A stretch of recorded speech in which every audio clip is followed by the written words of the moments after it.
Greetings, Molweni, Sanmonani, Gamalam Ntsiki, Mazwai. Welcome to Conversations with Ntsiki Mazwai. Welcome to all the new members because I see I'm trending. It wasn't easy to do today's podcast, obviously, because I'm like, okay, so where do we go from here? But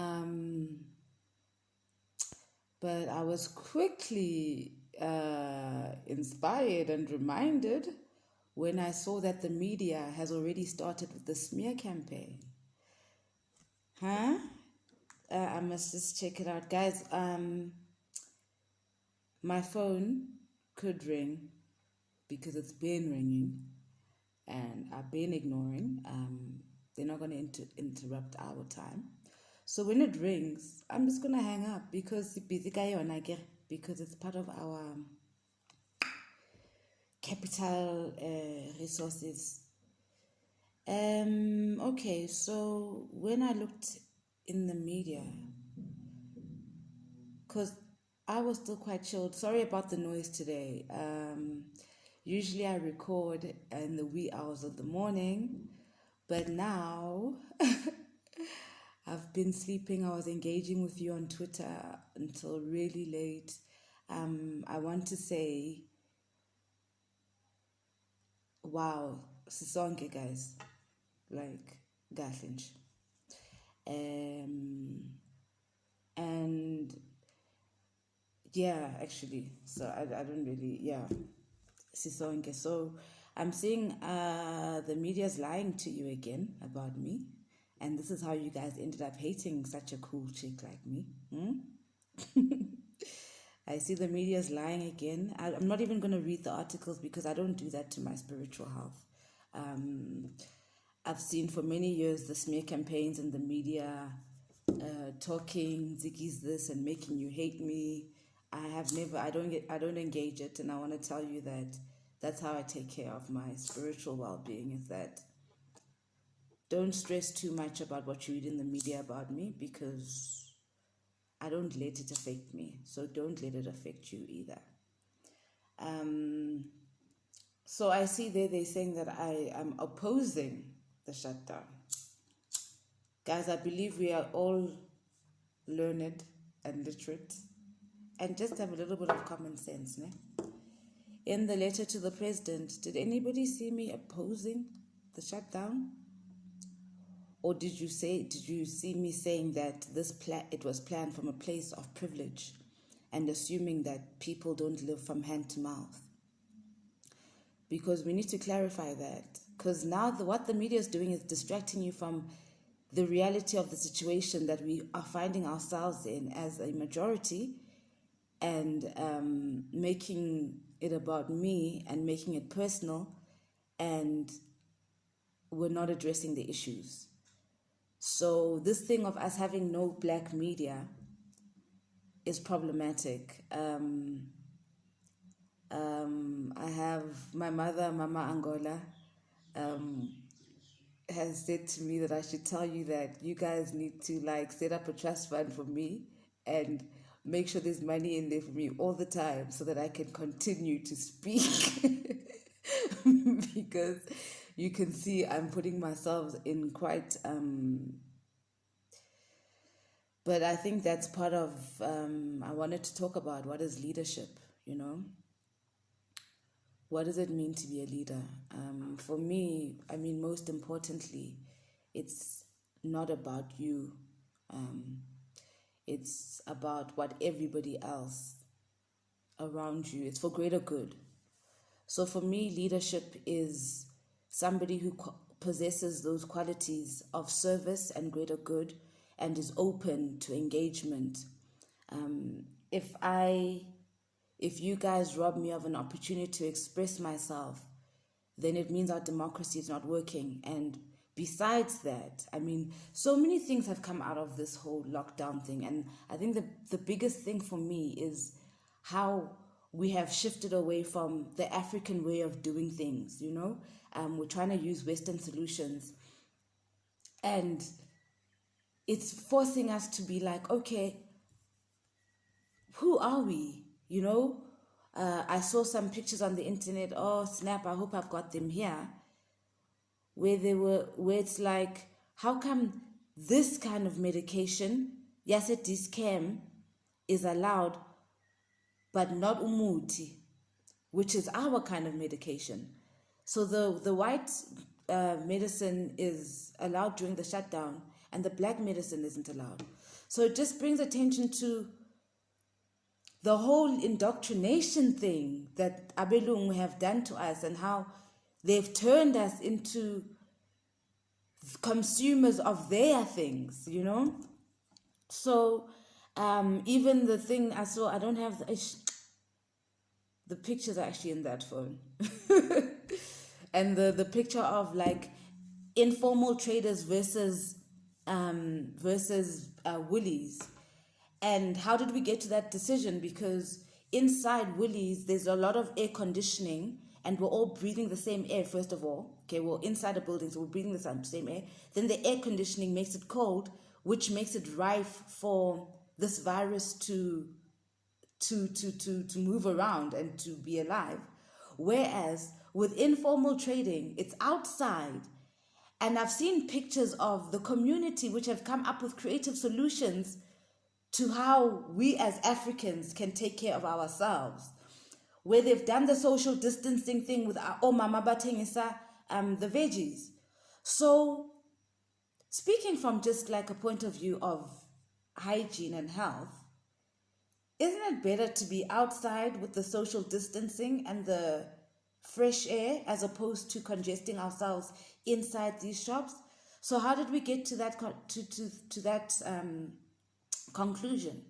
And then emakasi, now there's no public transport, so now our people have to walk these long distances with groceries. That's why I'm like saying this was planned from a place of privilege. We need the shutdown for real. If you, the government, are saying that we need to shut down, we're like, cool, we're the people, we need to shut down. But how are we doing it so that we don't make ourselves vulnerable? We have pointed out, Guti, a lot of us, a lot of families live in shacks, guys. A lot of families live in those 4-room houses, and like 10 people live there. Where it's the grandmother, the uncle, and the aunt, the 2 aunts, their children, and sometimes their children's children. So this quarantining in this small space, how is it going to work? You know, we agree we need to shut down and quarantine people and make sure that the curve is flattened. We definitely agree. But how are we doing it so it's humane? So now, for me, leadership is about engagement, right? So I saw a lot of you saying, what are your solutions? And I'm like, no, guys, it's not about what about my solutions. It's about how are we creatively engaging to see that we all come out of this alive? How are we engaging African solutions? Because these Western solutions that shut down informal trading and make us hungry are not going to work for us. So how do we work around this coronavirus in the African context? So for me, one of the things I did see is that emakasi, I mean, why can't you have each street have the informal trader, and that's less contact with as many people? Why are we putting OCCA, ShopRite, Woolworths, Pick n Pay to be exposed to thousands of people in this rush buying and all these various viruses, but you haven't even catered for their health? You haven't told them that, you haven't given them medical aid benefits, because you've said these are the frontline workers and we need them, right? And I totally agree. These are the frontline, but you're going to need to give these people their benefits, and you're going to need to make sure these people's health is safe, because we cannot sell our people because it's just a teller. You haven't humanized the person sitting at the till. You haven't humanized that that's a person with a family, with a mother, maybe a child, with a boyfriend. It's a human being like you are living in Santon with your mother or your child. It's the same thing. So there's no one who's more special than anybody who must now go to the front line for nothing. So now the front line, who are the poverty-stricken, must sacrifice themselves for the rich to be able to sit for 3 months yonke watching Netflix because their accounts and trust funds are sorted out. Guys, we have a problem. I'm not the problem. The problem is that we have continued with a system that benefits a minority. We didn't break down the apartheid system. Just a few of the privileged elite took over. So I have to make sure this thing keeps burning because we have to make sure that our people are here. I mean, now you put all our doctors and our traditional healers, you put them there in Faraday markets.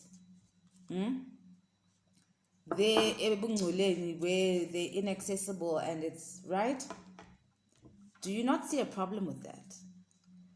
Why have you not set up proper structures that engage your African spirituality and African ways of dealing with disease? Are you not aware that Africans actually create medicinally? We created medicine. We understood the herbs. That's why they had to shut down imiti and demonize how we do it so that the pharmaceuticals could get rich off us. They basically see how we do it and then they mimic it in a science lab. So if you know that imiti is the way that our people survive, why have you not created structures that influence the growth of that and we start moving in that direction? Because now here we are running around like chickens without heads and trying to look to our Bill Gates and our Donald Trump for our solution. Sbazelaphi our Bill Gates and our Donald Trump, guys. Do they live here? Do they know how our bodies work? They're not even black, guys. We've got black bodies. So now I'm like, what are the African solutions?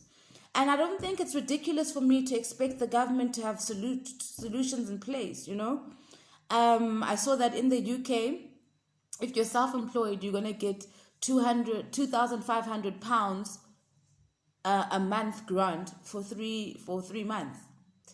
So I'm not being ridiculous. I see that in Canada, they have insurance for situations like this. So, and not only that, in Canada, they've created a whole group. The way we are still like, Minister of Health, they've created a whole group who is dealing with the different social, political, economic situation of how are we going to move around this thing, right? So I don't think I'm being ridiculous. They put aside 7.1 million of their dollars to repatriate Canadians. So all these taxes that we paying, is there no disaster fund? What's going on, guys? Why are we just falling? Why are we just falling when we've been paying taxes? And when are these corporates going to give back? Because now you're expecting the poor people to be in the front line to sacrifice themselves, but the corporates don't have to sacrifice themselves. Basipi 1 billion that we have already paid for ourselves through the profits. When does the economy of South Africa, this lucrative economy of South Africa that's making so much wealth for so many, when does it benefit people, especially in a time of crisis like now? In Sweden, they even have a crisis package for small businesses where they're working with the banks. You can make a loan for up to 75 million. At this point, I don't mind making loans, guys. Conversate with us because you can't just snatch it all away. We're going to fall. It's going to get messy. I'm already starting to see videos in the hood of how the army is ill-treating people, traumatizing people in queues, but they're queuing for the spaza. Then there's a man there with a AK-47 pointing. What is that? You're traumatizing the people. And if people are traumatized and you're creating instability, first of all, you've taken away their food. People hustle day to day, guys. The majority of our people are not in suburbia. The majority of our people are in the hood. They're in the shacks. We hustle from day to day for Shebo that day. You have cut away, I don't even know how you're even thinking or how you're even sleeping at night. Like it's gonna get messy. It's gonna get messy when people start getting hungry. So what are the African solutions to this? Like, are there food packages being dropped off for people so that it doesn't get so intense? Are you moving people from squatter camps? All this land we've been fighting for, the farmlands. Is it not time to move people to spaces where there is space for them to quarantine in this period? You can have these mobile dondons. You know, you guys know how to make magic when capitalism is involved. Can you make the magic when poverty is involved also? So can we start moving people from these shacks that are overcrowded? If we're quarantining people, then we're gonna need the land. We're gonna need to share. We're gonna need to share. We're all gonna need to sacrifice.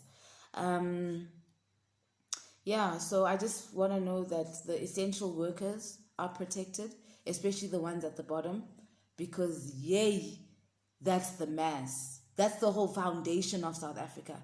The rich are eating and comfortable because of these masses who've been quietly making sure that the system is working. Those are the people that you need to look after the most if you want to continue with your privilege, white people and black elites, and whoever else is eating. If you want to continue eating, the people that you need to look after are the people at the bottom who are ensuring that the sick system is continuing. Otherwise, we're going to have to overhaul the whole thing.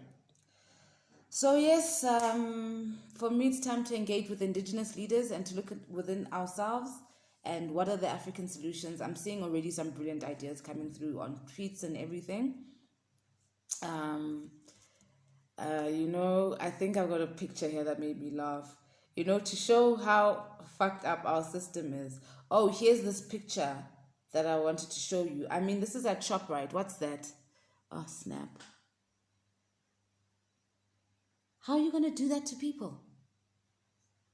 The fuck? So in India, look at that. I'm going to read first. India, a country that constitutes 1/5 of the world population, is on lockdown, but that does not affect informal traders. This is proper planning, discipline, and patriotism by government and its people. Indian solutions for Indian people. Nakog. I hope you guys can see. Flip, I'm so sorry about this. But the informal traders are still going. It's just that the police are managing and then they're doing the social distance thing. So angazi kwentakalani la. And then on a lighter note, because black people are just so resilient. Tabisa, my tweep, says that she just laughs and says, Flip, I hate this thing of mine. She says, township dogs walk themselves. So they were not affected by the shutdown. But isn't that fucked up? That even our dogs gotta make like hustles. What the fuck? Flip, I'll see you guys next week.